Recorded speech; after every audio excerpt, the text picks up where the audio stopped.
up? Welcome back to my channel. Hope you're all doing well. Today's video is going to be all about my fitness journey and making a huge lifestyle change for myself. I wanted to share with you all 5 tips that I've been able to implement into my journey and make myself be set up for success. So many of you have so kindly noticed that I've lost weight. I made myself the commitment about a year and a half ago that I wanted to make a huge lifestyle change for myself and give myself a new routine. I've lost about 40 pounds since I started, and I'm still continuing my journey. I wanted to share what's been working for me and the keys to being successful, because this is not just a program. This is really a huge change. It should be part of your everyday routine. You shouldn't have to think about it. I've done countless things in my past of doing like fitness programs and fad diets, and they just really have not worked out for me. So everything that I'm talking about with you guys today has been things that have really made sure that I'm set up for success in the long run with my fitness and health journey. So if you're curious about what's worked for me and wanting to start your own health and fitness journey, then just keep on watching. Before I jump into it, I do want to preface that I'm not a certified personal trainer or a licensed dietitian. These are just things that have worked for me, and I really encourage you all to do your research. There's so many amazing articles and pieces of information out there, both on the internet and that your doctor can provide you, about different ways of getting your results and the goals that you want to achieve. Tip number 1 is making the commitment. The hardest thing to do is giving yourself a start date and sticking to it. I used to be the kind of person that would be like, all right, it's Friday, I'm gonna start my routine on Monday and get into my new journey then, and then I would just make up excuses to push that start date out further and further and not get to where I'd want to be. It is one of the hardest things to do, but it is so worth it. And I honestly have to say, the first 2 weeks of any new routine, any habit you want to build or take away, or any lifestyle change you want to make, is the hardest. There's so many times that you'll feel discouraged because it is so hard. A lot of it is mental. Have a goal set in mind so you remind yourself every single day why you are doing this and what's in it for you in the long run. Number 2 is making sure you are in a mentally good headspace. So much of what your journey is going to be mental. I actually have a tattoo on my foot that says mind over matter, because you can literally do anything you put your mind to, and if you want something super bad, nothing will stop you until you reach your goal. And that is something that you really have to constantly remind yourself of. You are capable of so much. Your body is capable of so much. You just really have to put your mind to it, and you really want to make sure you find motivation and why you're doing this,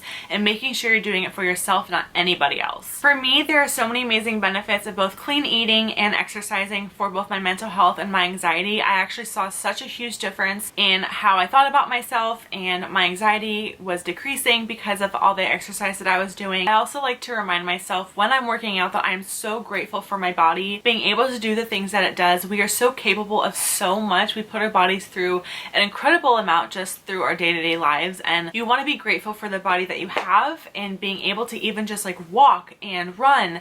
I just feel like having that outlook on being able to even like do a squat or do a lunge, whatever it may be, I'm so grateful that my body's able to do that. Kind of going along this whole mental thing, don't negotiate with yourself when you're working out. The biggest challenge for myself when I started was that I'm like, oh, I don't feel very good, I'm not gonna work out. You will never go into the gym or do a workout and feel worse than you did when you walked in. I always like to remind myself that when I'm like, oh, I don't really want to go to that spin class, or I don't want to go for a run or lift weights. I always feel 100 times better when I finish my workout than I did when I started, and I never regret going. So for me, using my calendar is super important into being able to stay on track, keep myself accountable. It was crucial that I was set up for success in telling myself exactly what I was going to do. So if it's upper body day, if it's leg day, if it's butt day, if you want to add an ab workout to your circuit, or if you want to do a spin class, I like to just look at my week at a glance and just see exactly what I'll be doing each day, and that actually kind of makes me look forward to the workouts that I'll be doing each week. Another thing that is very mental that kind of goes in this bucket is take measurements when you start, and not just take your weight and step on the scale. So much of what you're going to notice and the things that are going to change with your body is with your measurements. So I always like to keep like a little journal next to my bed, and I'll measure myself every week to see how I'm fluctuating. Once you start working out, you're actually going to gain muscle, and muscle weighs more than fat, so you may not see the number on the scale go down, which can be disheartening, but you don't want to give up. And that's why I don't really like stepping on the scale a lot. So much of your body weight fluctuates if you drink a lot of water, if you didn't do it at the same time during the day. There's so many different variables that can really fluctuate with your weight, so that's why I like to take measurements. I take a progress picture.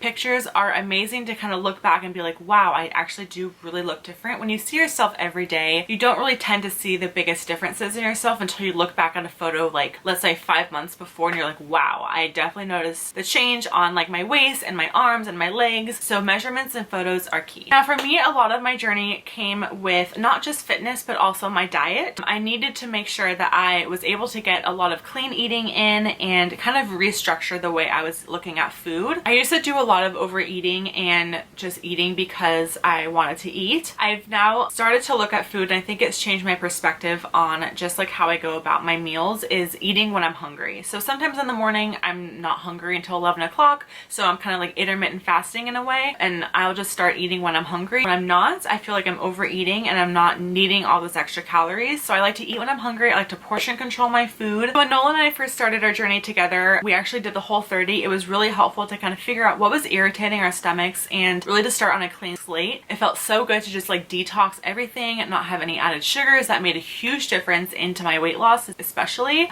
was all the added sugars that I was having and ingesting, not even knowing it. And it also really helped with us starting to meal plan and meal prep and making sure that we were set up for success in all of our meals for, you know, sticking with Whole30 and sticking with paleo, because it is hard. You really have to go out of your way to make sure you're sticking with the routine. But that was a crucial piece for both of us to really have a different relationship with food and look at it in a different way than we used to before. All right, number 3 is to set yourself up for success. I've mentioned this a couple times already, but some of the really key things for me that have helped is really having an accountability partner. So I told you Nolan and I started this journey together. Be able to share your journey with them, especially if you're doing similar programs or similar workouts or following a similar diet. It makes it so much easier. So going along with that, like I mentioned, we did the Whole30. The biggest thing for us too was to take away all the temptations and start with a clean slate. We got rid of all of the snack food in our house. We got rid of all of the like the junk food and the sweets and things like that we weren't going to eat, all the carbs and bread and pasta, just to really make sure that we were set up for success and not having the temptation of having some of those things.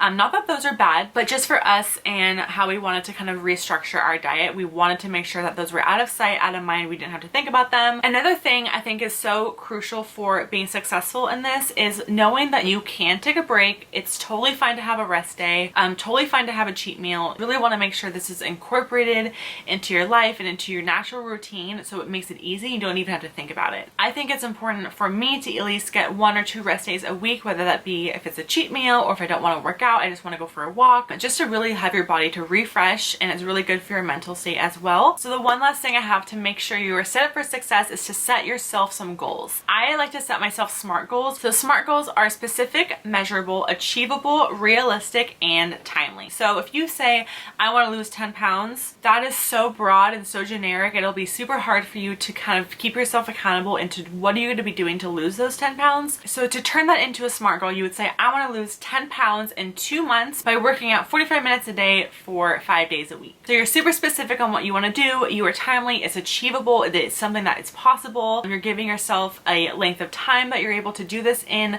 as well as how you're going to be doing it each week. So I think that for me makes it so much easier to make sure that I am on track with my goals. If you don't have how you're going to be doing those things and achieving those goals, it'll be a lot harder. My 4th tip is to really invest in yourself. Get yourself a cute gym bag, get yourself some cute gym clothes, getting some basic gym equipment for my at-home workouts, or if you want to do a gym membership, that's totally fine too, as well as getting workout apps. So a couple of the apps, I know I've mentioned a couple of these before, but if you are new, I have a whole like section on my phone for fitness, and the 2 workout apps that I love the most that have made the biggest difference in my journey is Sweat and Peloton. So Sweat is an amazing workout app. You do have to pay for it. It is so worth it. It's actually cheaper than like what my gym membership would be for the entire year. And there's so many different programs on Sweat if you want to build muscle, if you want to lose weight, if you want to incorporate strength and weights into your workouts. And they're more like programs, so you can do a 12-week, 6-week program. They have challenges, which are awesome. I really recommend that if you are starting out. They have beginner things as well, which is amazing. And then I also like the Peloton app. At my house, we do have a spin bike, and I love going to spin classes. Normally I have a gym membership too and go to spin classes because I love the community aspect of it. But if I'm in a pinch and I do want to get a good spin workout in, I would do the Peloton app. The amazing thing about the Peloton app as well is you don't need a bike or the equipment from Peloton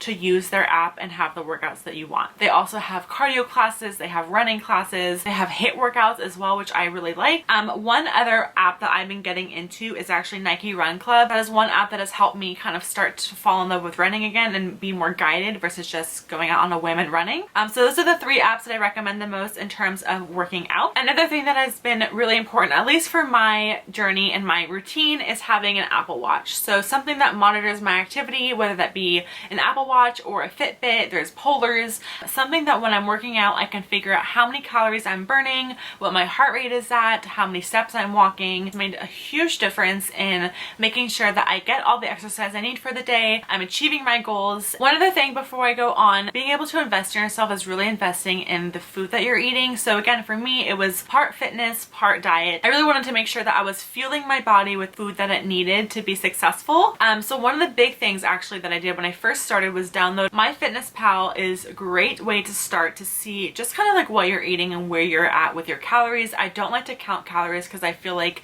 at least for me, it kind of gets me in a weird mental state, and then I'm constantly thinking about how many calories I'm eating, and I don't want to do that. But as a good starting point, if you especially are doing like the Whole30 or things like that, you want to make sure you're getting a lot more nutrients and all the calories you should be eating in a day. I found out before, some days I was overeating, some days I was undereating. So it was really crucial for me to kind of just see where my baseline was. It also kind of gives you a goal of how many calories to eat if you want to lose, let's say, half a pound a week or a pound a week. But it's actually very attainable, and you may be surprised about how much you're eating or how much you're not eating. I found it super empowering to kind of understand like what my body needs to be fueled and be successful, what I was doing before, and kind of like shifting into new gears and how I can be even better and better to my body now. My last tip is to make this fun. We're wanting to make a lifestyle change for yourself. It should be fun. It should not be painful. It should not be so hard and strict. It's not going to be fun. It will not be long lasting, and you won't have the results that you're seeing if you do not have a good attitude about it. So finding workouts that you enjoy. I said I use those apps because I love the workouts that I get on them. There's so many great workouts on YouTube as well, because honestly, every workout that you do and every clean meal that you eat is ultimately going to get you closer to the end goal that you want. Another thing I like to do is challenge myself. I feel like it makes it fun and adds a different perspective to my workouts. So right now I'm learning to run, and I'm learning to enjoy running. So I'm challenging myself to run 2 miles every weekend. I like to challenge myself because I feel like I have the motivation to complete that challenge. Now, with the workouts that you are finding and making sure that you are enjoying them, the other thing that really motivates me and makes it so fun is making a killer workout playlist. I feel like it's such a huge difference into finding good music